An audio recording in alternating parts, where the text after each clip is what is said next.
Hermanos, realmente estoy feliz. En primer lugar, porque aquí está el reino, ¿no? Ha llegado el reino de Dios, ¿no? Amén. Aquí está la gloria de Dios. Aleluya. Amén. Muy feliz, hermano, porque, como digo como pastor, el sueño se hizo una realidad. Yo me acuerdo algunos años atrás, recuerdo que la ministra de Lourdes, también algunos hermanos, usando en el libro de Isaías 54, dijo, ¿no? Bueno, es tiempo de ensanchar nuestro territorio. Hemos hablado muchas veces que era tiempo de ensanchar nuestra carpa. No podemos quedarnos solamente en un lugar, ¿no? Es necesario ensanchar. Es necesario llevar el reino de Dios a otros lugares, ¿no? Aquí esta misión se planta como una antorcha para poder alumbrar todo este lugar.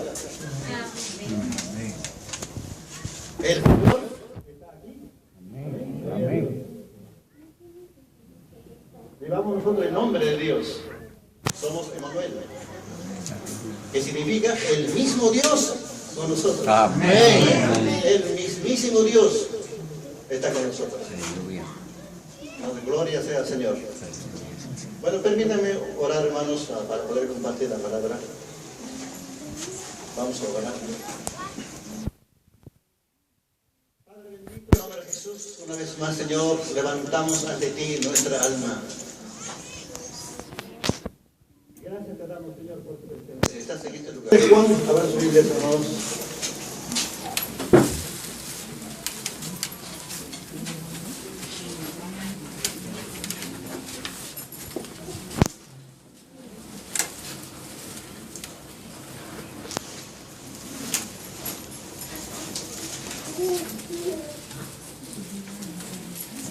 Capítulo 3.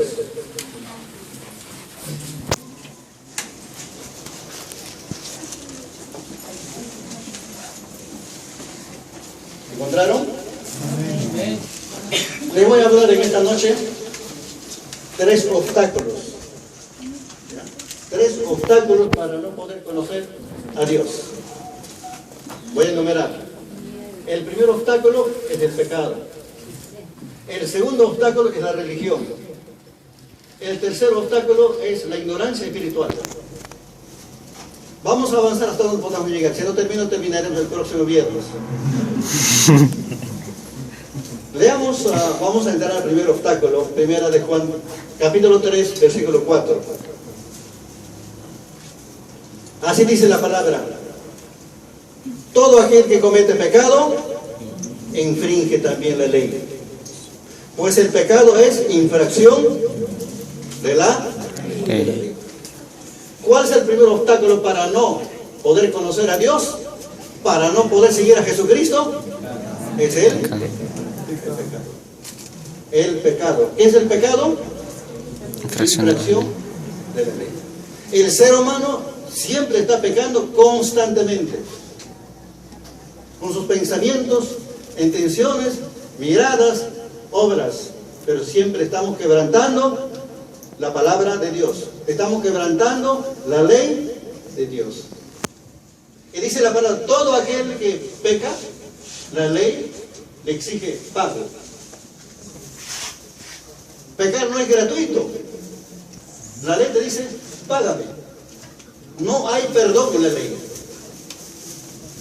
Todo aquel que peca, la consecuencia es la muerte. La ley dice: haz esto, haz aquello, vivirás. Y si no haces, morirás. El ser humano es pecador por naturaleza. Y también dice la palabra: el ser humano es esclavo del pecado. Eso dice en San Juan capítulo 8. Capítulo 8. ¿Puedo poner ahí?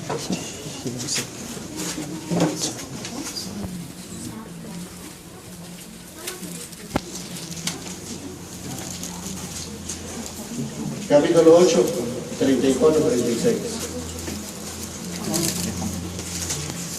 ¿Encontraron? Vamos a leer. Jesús le respondió: de cierto os digo, que todo aquel que hace pecado, esclavo es del pecado. El que peca es esclavo. Entonces, todo el mundo es esclavo del pecado, ¿no? Peca voluntariamente, involuntariamente, como dice, queriendo, no queriendo, peca, pero peca. El ser humano es esclavo del pecado. Pero no puede salir por sí solo. Solo no puede vencer el pecado. Nunca. Necesitamos alguien que nos libere. Cristo dijo, ahí vamos a seguir leyendo, versículo, leamos en el 8, desde la 35, ¿no? Y el esclavo no queda en la casa para siempre, el hijo sí queda para siempre. Así que, si el Hijo os libertare, seréis verdaderamente libres. ¿Cuándo son libres acá? Sí. Solamente Cristo nos puede dar esa libertad. El ser humano se da tiempo para pecar, pero para la cosa de Dios no tiene tiempo. El ser humano para pecar gasta, paga al cash, no pide rebaja. Pero para su casa, mezquina, da por puchos. Para la esposa, para los hijos, dice, no tiene tiempo. Y para la cosa de Dios, no tiene tiempo. Pero para pecar, sí tiene tiempo. Y hay plata. Hasta algunos se prestan. Vienen por adelantado para pecar. Porque el ser humano es esclavo. Esa es una realidad. Todos hemos experimentado. De allí el Señor nos ha sacado. De allí el Señor nos ha dado libertad. ¿Amén? Amén. Hay que andar en la libertad, porque cuando uno anda en esa libertad, uno otra vez hay ese riesgo de poder entrar nuevamente a la esclavitud. ¿Quién puede cambiar? Nadie puede cambiar. Iglesia no cambia. Religión no cambia. La educación no cambia. Cárcel no cambia. A propósito, hablando de cárcel, salió un reportaje en El Comercio hace 2 años. Dice, el Ministerio Público recibió hace 2 años 1.300 denuncias por día. Ahora, un test psicológico practicado a los avesados delincuentes del penal de Lurigancho arrojó, escuchen, una espeluznante verdad. Ninguno de los delincuentes muestran signos de arrepentimiento. Tampoco deseo de cambio. Tampoco ellos no desean resocialización. Son extremadamente violentos. Y una psicóloga de Mincre, Silvia Rojas, ella indagó en la mente de los reclusos, a uno de ellos, a José Luis Atuamán Papita, el delincuente que disparó a la pequeña Romina. Ella dice la psicóloga, podrán llorar ante las cámaras, podrán jurar ante estar arrepentido, pero eso no es cierto. Su perfil psicológico lo define como una persona muy violenta, fría, cínica, insensible al dolor ajeno. Y Papita es un marca. Empezó como carterista, raquetero, pero es marca. Cuando un marca sale en libertad, no llega a su casa, se queda en la calle, al lado de los bancos, esperando de que el soplón, alguien que esté en el banco, le diga, tal persona ha cobrado dinero, con esta camisa, con la restricción, o tal marca de carro. Entonces, el marca puede matar, no tiene ningún problema. ¿Quién puede cambiar a los delincuentes? ¿Quién puede cambiar al pecador? Dios. ¿Quién puede cambiar al esclavo del pecado? Nadie. Nadie. Solamente Dios. Amén. Solamente Jesucristo. Por eso es necesario. Tenemos siempre nosotros agarrarnos de Jesucristo. Creo que todos hemos experimentado. ¿Cuántas veces nosotros pecamos constantemente? Y uno no se cansa de pecar. El ser humano es esclavo del pecado. Es pecador por naturaleza. Solamente Jesucristo puede traer ese cambio a nuestras vidas. Dice vamos a leer un texto en San Juan, capítulo 3. Es un texto bastante conocido, muy conocido. Capítulo 3, versículo 18.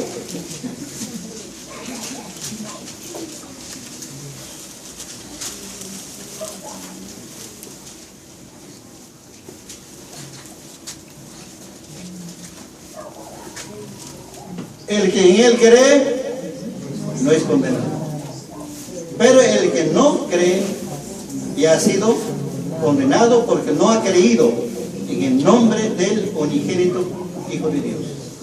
Y esta es la condenación, que la luz vino al mundo y los hombres amaron más las tinieblas que la luz, porque sus obras eran malas. El que en él cree no es condenado. El que en él cree tiene vida eterna. Pero el que se rehúsa a creer, ya está allá bajo condenación. ¿Por qué? Porque aquel que practica el pecado está infringiendo la ley. Es por eso, amados, el ser humano, el pecador, está bajo sentencia de condenación. Y la única manera de escaparnos de esa condenación, escaparnos de la ira de Dios, es refugiándonos a Jesucristo. Creo que nosotros la mayoría hemos hecho eso. No hay alternativa. La única manera de huir de la ira venidera, escaparnos del juicio, es acudiendo a Jesucristo. El que en él cree no es condenado. Pero el que no cree ya ha sido condenado porque no ha creído en el nombre del unigénito Hijo de Dios. ¿Y cuál es la condenación? Y esta es la condenación, que la luz vino, o sea, Jesucristo vino a este mundo, pero los hombres amaron más el pecado. El hombre ama más la maldad, por eso no quiere escuchar la palabra. El primer obstáculo para no conocer a Dios es que solamente Jesucristo nos puede sacar de eso. Amén. El segundo obstáculo para no conocer a Jesucristo y para no seguir a Jesucristo es la religión.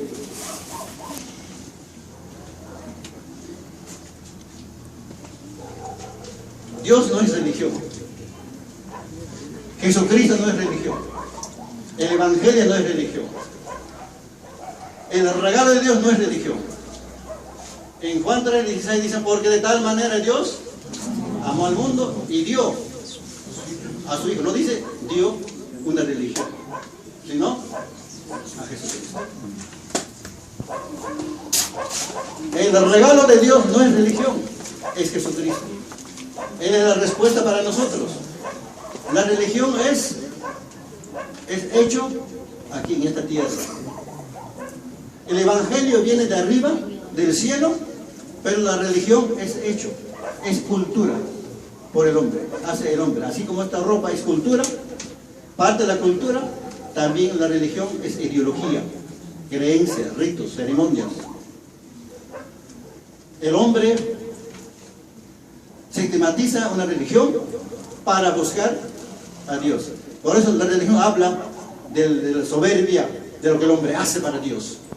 ¿Cuánta gente o cuántos creyentes tienen mucho orgullo porque creen que están haciendo para Dios algo?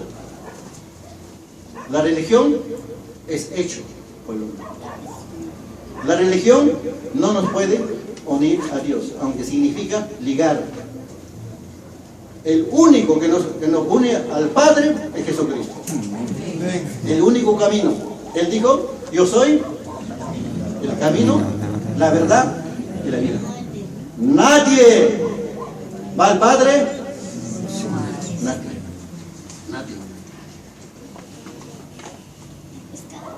Una vez estaba enseñando a unos niños de tercer grado, le enseñé ese texto. De qué significa, niños de tercer grado, qué significa cuando Jesús dice, yo soy el camino, la verdad y la vida. Nadie va al Padre si no es por mí. Un niño me dijo, no, teacher, esto significa de que no hay ni María ni ninguna otra persona que puede llegar. Entendió. Muy bien. Muy bien. Queda descartado cualquier otro nombre. Cualquier santa, santo, mamacha, taitacha queda descartado. Solamente es único camino Jesús, llamado Jesucristo. Él es nuestro Salvador, es nuestro Señor, a Él seguimos. Nosotros no somos seguidores de ninguna religión, somos seguidores de Jesucristo. Eso debe darnos alegría, gozo. ¿Cuánta gente religiosa estará en el infierno? Porque el enemigo utiliza la religión. El nombre de Satanás, uno de los nombres es Dios de este mundo. El Dios de este siglo, Dios con minúscula. Y el término Dios es una terminología teológica. Dios. ¿Habla de qué? Y cuando habla de Satanás como el príncipe de los aires, está hablando de la ideología. Usa la ideología, sea política o lo que sea, pero tiene que ver con ideología. Pero entra también allí la religión. La religión abunda en el mundo, ¿no? Este mundo es rico en religión. Dicen los sociólogos, solamente en África hay 5.000 religiones. Más que partidos políticos. Y cada uno dice, somos religión verdadera. Entonces, ¿a quién creer? 5.000, 8.000, 10.000 dicen, somos iglesia verdadera.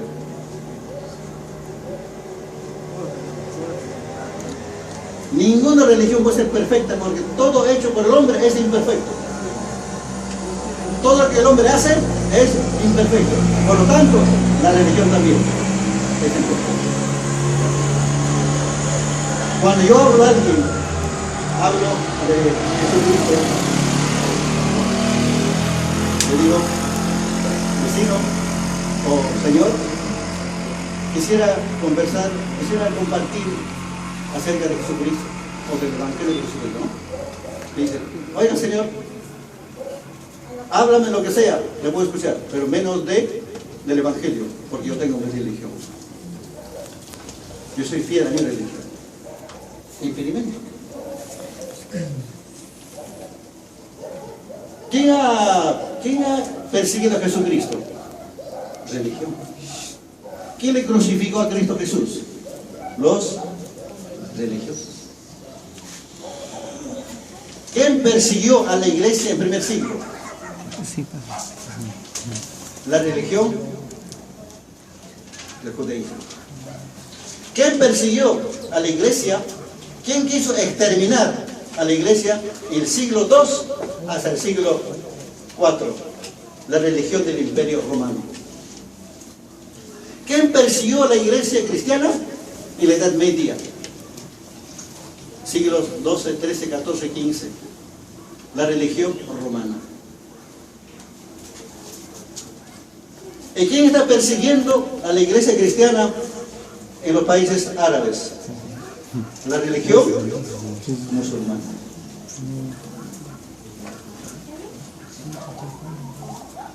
La religión es obstáculo, porque la gente confunde el evangelio, confunde la religión. Apóstol Pablo, fanático religioso, él persiguió a la iglesia en el nombre de Dios y en el nombre de su religión judaíta. Fue obstáculo. ¿Cuánta gente hoy en día están cobrando ciegos? Y dice, el Dios de este mundo cegó el entendimiento de la gente, de los incrédulos. ¿Para qué? Para que la luz del evangelio no los alumbre, para que ellos no reciban. De esa manera el enemigo los tiene en ignorancia. ¿Qué cosa utiliza? La religión. Nosotros somos libres de la religión, libres de esa atadura de la religión. ¿Amén? Amén.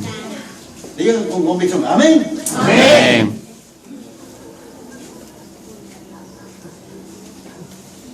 Vamos a leer Filipenses capítulo 3.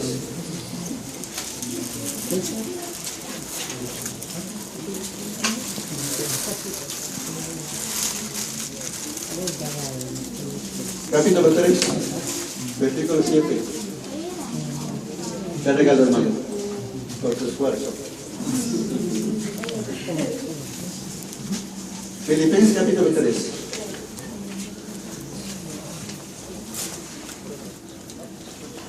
Versículos 7 y 8.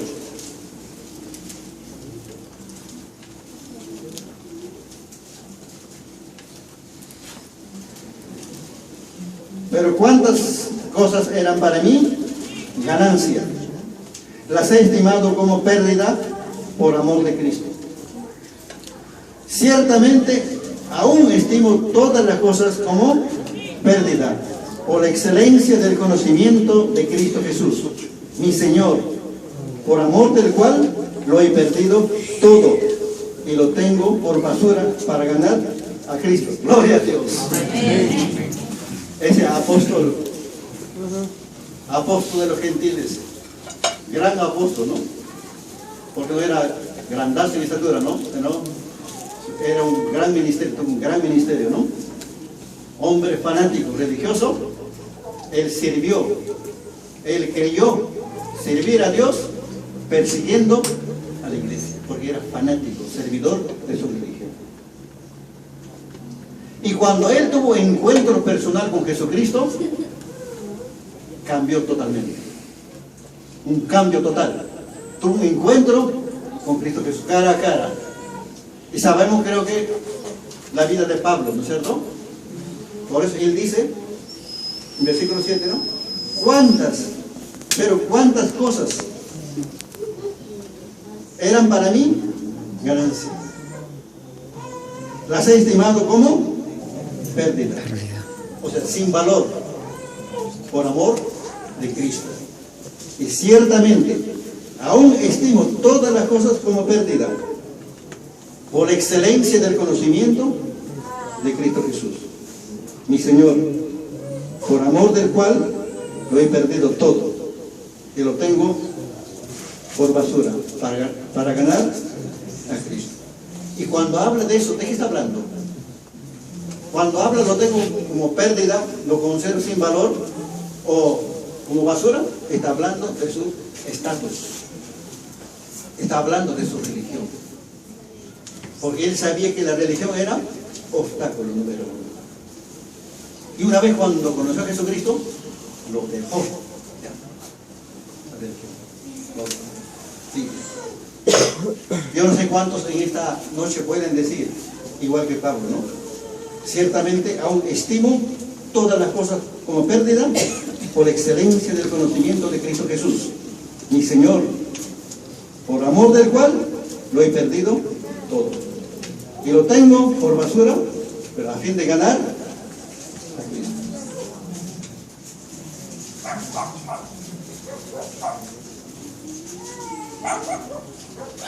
¿De qué valdrá? ¿O de qué valdría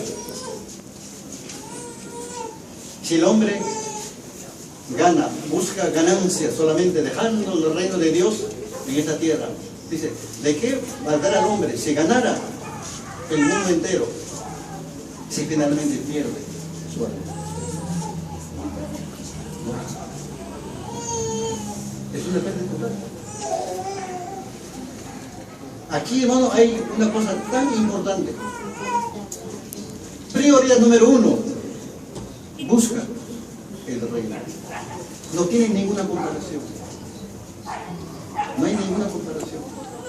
No se puede dejar el reino, no se puede dejar de buscar al Señor por las cosas de este mundo. De esa manera el enemigo absorbe. Leamos 1 de Corintios, capítulo 15.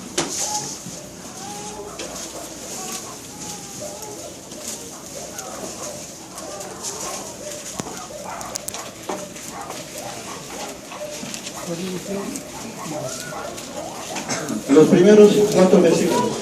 ¿Encontraron? 1 Corintios capítulo 15, los primeros 4 versículos. Así dice la palabra del Señor.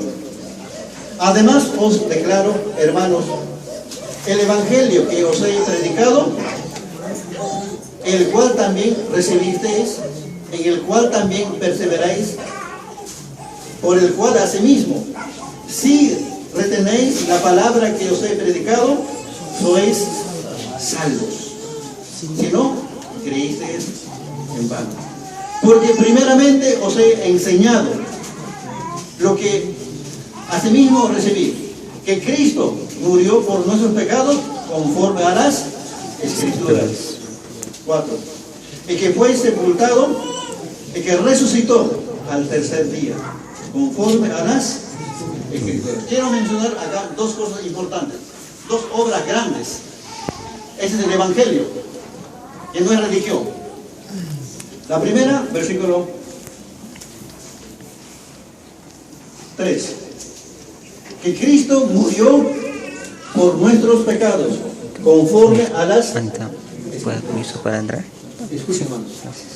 Escuchen mucha atención. Sea Pablo, de lo cual yo soy el primer pecador. El primer pecador. Si Cristo no hubiera venido, no hubiera muerto, todos iríamos al infierno.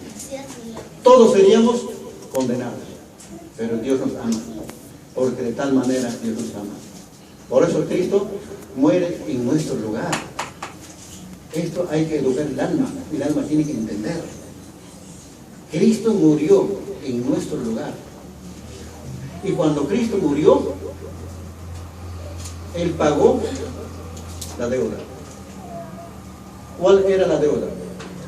¿Qué dijo la ley? ¿Qué dice la ley? La ley dice, haz esto, haz aquello, vivirás. Y si quebrantas, morirás. Por eso toda la raza humana estamos ya bajo condenación. Y si alguien dice a Jesús no, está bajo condenación. Y cuando muere, será, dice Hebreos 9:27, será juzgado y será lanzado al infierno. Cristo murió en la cruz.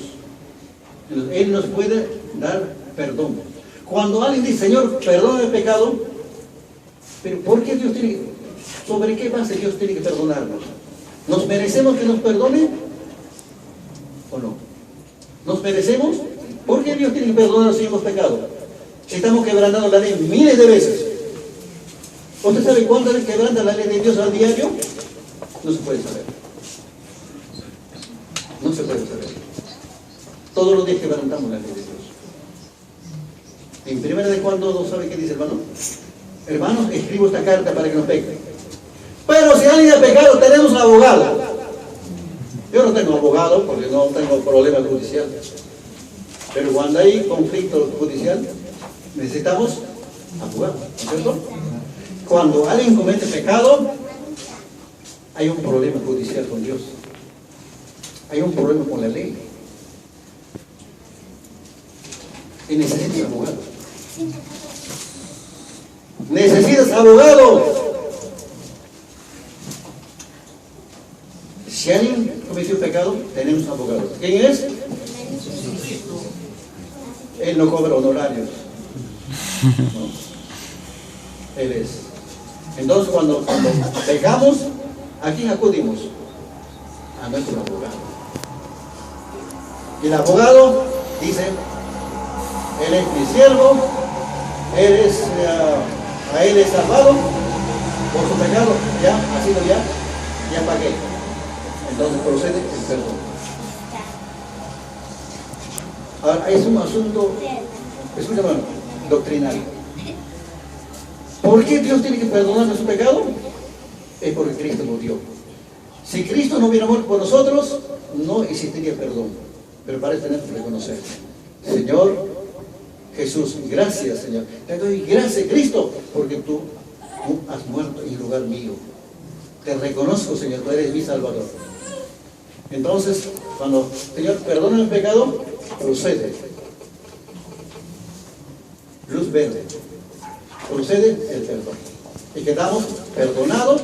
Y no solamente perdonados, también limpiados de toda culpa. Es por eso que nosotros podemos vivir felices, dichosos. Porque en Salmo 32 dice, ¿no? Bienaventurado, feliz. Aquellas personas de quienes sus pecados fueron perdonados. Si alguien siempre está triste, angustiado y preocupado, en forma permanente, entonces se duda, pues, se puede dudar de su salvación. ¿Cuál es el resultado del perdón de los pecados? Es el gozo. Cuando Dios nos perdona, ya no tenemos problema legal con Dios. Tenemos paz con Él. Y tenemos paz de Él en nuestro corazón. Y eso trae gozo, dicha. Usted puede dormir en paz, como un bebé. Puede comer en paz. Puede caminar en paz, en seguridad, no en sobresalto. Porque no tienes problema con Dios. En consecuencia, cuando no tienes problema con Dios, también va a ir solucionando también asuntos con otra persona, ¿no? Es la primera obra tan grande de Jesucristo, ¿no? La muerte de Jesucristo en la cruz. Eso nos trae a nosotros, ¿qué nos trae? El perdón completo. Cuando nosotros decimos, Señor, perdona, cuando confesamos nuestro pecado. Eso nos da también chance que cuando nos morimos nos vamos a su presencia, ¿no? Pero no tenemos problemas legales. El segundo acontecimiento es, leamos versículo 4. Y que fue sepultado y que resucitó al tercer día, conforme a las Escrituras. Ahora, ¿qué significa eso? Que Cristo resucitó. Sabemos, ¿no es cierto? Cristo resucitó y Él vive. Él vive. ¿Dónde está? ¿Dónde está? En el cielo. Está también acá. Él dijo, ¿no? Yo estoy con ustedes todos los días, constantemente, permanentemente. Estoy con ustedes hasta el final, hasta el fin del mundo. Esta palabra es totalmente verdad. Hay que creerlo, ¿no? No somos solitarios. No podemos vivir en soledad. Alguien está siempre con nosotros, ¿no? ¿Para qué? Entonces la gran promesa en Isaías 41:10, no temas, no desmayes, estoy contigo para ayudarte, para sostenerte. Qué tremendo, ¿no? Lo que pasa es que nosotros ignoramos que Él está con nosotros. El enemigo nos distrae para olvidar de que Él no está con nosotros. Es por eso alguna vez pecamos en su presencia. ¡Qué vergüenza! Escúchame acá, hermano, ¿no? No vienen al suelo. ¡Qué vergüenza pecar delante de nuestros padres! Imagínense, ¿no? Nuestros hijos vienen de la calle con su enamorada y empiezan a pecar en la sala delante de nosotros. Jamás harían eso, ¿cierto? Delante de los padres. Para pecar generalmente buscan lugares solitarios, oscuros, creen que nadie los ve, ¿no? Ahora escúchame acá. Si Cristo siempre está con nosotros, cuando pecamos, están pecando en su presencia. Por eso Dios dijo de los reyes, ¿no? Salomón hizo lo malo delante de nosotros. Jeroboam hizo lo malo en mi presencia. Yo no lo entendía antes, ¿no? Después entendí, ¿no? Ellos pecaron delante de Dios. Cuando Dios está mirando, qué vergüenza pecar delante de alguien. Ahora, cuando uno sabe de que el Señor está con nosotros, vamos a tener temor de Dios. Temor. El temor nos aparta del pecado. El que tiene temor de Dios, el hombre no va a engañar a su esposa. Le conviene a la esposa que su esposo ame a Dios, respete a Dios, tema a Dios. Porque sabe ella de que su esposo no lo va a engañar, aunque esté con alguna chica. Porque él teme a Dios. ¿Por qué no cayó en pecado José del Antiguo Testamento, hijo de Jacob? Cuando tenía ya listo para la mujer, se ofreció.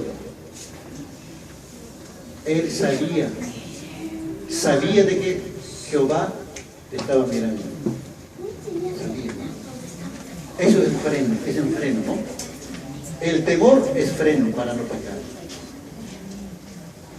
Deben orar, hombres y mujeres, para su pareja, Señor, mi esposa, y mi esposo, Señor, aprende a temer, Señor. Derrama, Señor, tu temor en mi esposa y mi esposo, para que no peque en lo delante. Él se va a mantener fiel. Amén. Entonces, cuando nosotros sabemos de que el Señor está a nuestro lado siempre mirando, nos vamos a cuidar. Vamos a respetar, honrar y temer. Qué bueno, ¿no? Amén. Bueno, no sé dónde estoy porque me perdí.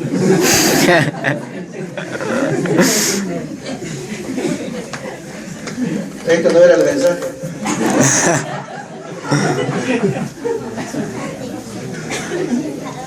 Voy a tratar mejor. Un poco adelante, hermano, voy a hacer sobre el tercer obstáculo para no conocer a Jesucristo. Vamos a leer en Jeremías capítulo 4. Jeremías capítulo 4.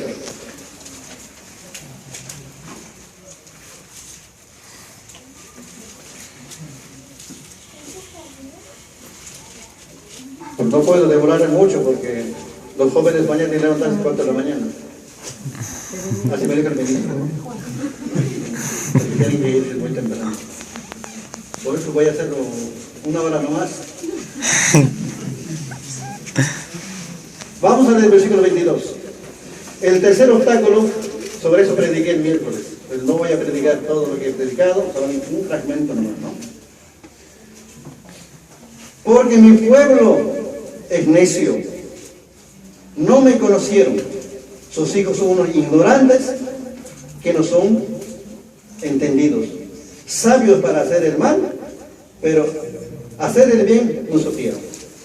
He leído varias versiones el miércoles.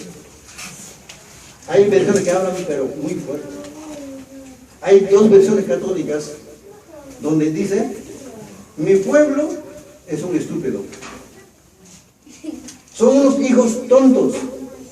Tienen inteligencia para hacer el mal, pero no saben nada hacer el bien. Es una descripción real. El tercer obstáculo para no conocer a Jesucristo o para no seguir a Jesucristo es la ignorancia espiritual. Y hay 2 problemas graves, grandes problemas en cuanto a esa ignorancia espiritual. Número 1, no saber lo que debieron saber. 2, saber lo que no debieron saber. Repito eso, voy a explicar. Hay que hacer un paráfrasis, creo, ¿no? De los pensamientos importantes, ¿no? Habla precisamente desde el versículo 22 por eso, ¿no? Primero, ¿cuál es? No saber lo que debieron saber. Es decir, mi pueblo es inútil. No hacen las cosas, no saben hacer cosas buenas. No saben. Pero sin embargo, son sabios para hacer cosas malas. Por eso acá dice, ¿no? Saber lo que no debieron saber. O sea, saben robar, saben cómo robar. Por ejemplo, si usted lee el periódico, son esos ladrones, delincuentes, unos expertos, unos científicos en robo. Les sale casi perfecto. Saben en qué momento, a quién y cómo robar. En unos 3 minutos roba el banco. Son buenísimos, sabios para hacer el mal. Pero esa gente son totalmente inútiles para hacer las cosas buenas. Son dos grandes problemas, ¿no? ¿Qué error tan grande, no? ¿Qué error tan grande? No saber la cosa de Dios. Hay una queja acá, ¿no? De Dios. Mi pueblo no me conoce. Porque mi pueblo es necio, no me conocieron. ¿Cuántos hermanos nuestros que asisten en las iglesias, dice el apóstol Pablo, capítulo 15 de 1 Corintios, no conocen a Dios?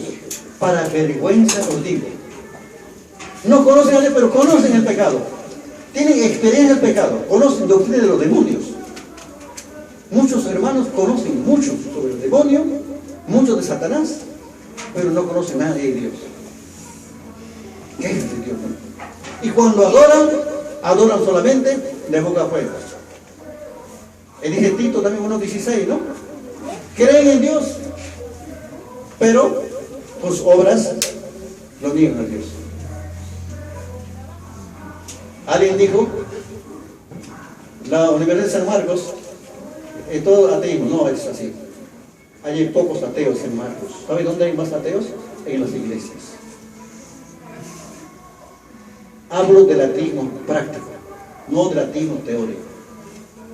¿Qué significa ateísmo práctico? Gloria a Dios, aleluya, bendito Señor. Adorando, están dando gracias a Dios, hermano, te bendiga, te bendiga. Pero apenas cuando salen de la puerta, van a su casa, van al trabajo, van a la universidad, y se comportan como si Dios no existiera. Ahí se llama ateísmo práctico. Con la práctica niega a Dios. Llegan a casa, ¿cómo trata a la esposa? Llegan del trabajo, ¿cómo trata a la esposa? O cómo se tratan entre compañeros de trabajo. ¿Cómo trata? ¿Como hijo de Dios? ¿O como hijo de quién? Mejor no digo.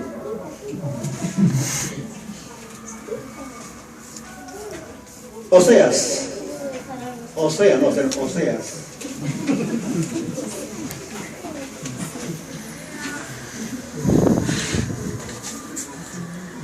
Capítulo 4. Estamos terminando ya con eso. Capítulo 4, versículo 6.